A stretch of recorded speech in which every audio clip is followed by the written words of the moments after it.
বাংলাদেশে আবারও বন্ধ হয়ে গিয়েছে ফেসবুক। হ্যাঁ, আপনারা ভুল শুনছেন না। মাত্র গতকাল চালু হয়েছিল ফেসবুক, এখন আবার বন্ধ হয়ে গিয়েছে। তবে শুধুমাত্র মোবাইল ডাটা দিয়ে বন্ধ হয়েছে, মোবাইল ডাটা দিয়ে কেউই ফেসবুকে ঢুকতে পারছে না।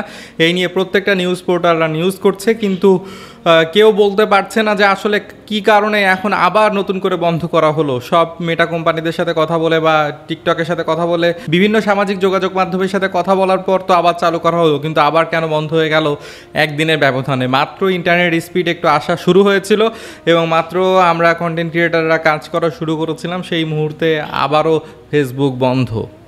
এখন আবার কতদিনের জন্য বন্ধ বা কী কারণে বন্ধ এইসব কিছু জানা যায়নি। তবে আপনি মোবাইল ডাটা দিয়ে ট্রাই করে দেখেন, ফেসবুকে ঢোকা যাচ্ছে না, ওয়াইফাই দিয়ে ঢোকা যাচ্ছে। তবে ওয়াইফাই দিয়ে কতক্ষণ ঢোকা যাবে সেটারও কোনো নিশ্চয়তা নেই। আগের মতো ওয়াইফাই দিয়েও বন্ধ হয়েও যেতেও পারে, আবার নাও পারে। এখন দেখা যাক, সেটা সময়ের অপেক্ষা। তবে এই বিষয়ে আপনার মন্তব্য কি কমেন্টে জানাবেন। এটা আপনার জন্য কী প্রভাব ফেলছে এবং আপনি এটা মেনে নিতে পারছেন কিনা কমেন্টে জানাবেন। ফেসবুক কিন্তু আমাদের অনেক বেশি জরুরি একটা অ্যাপস।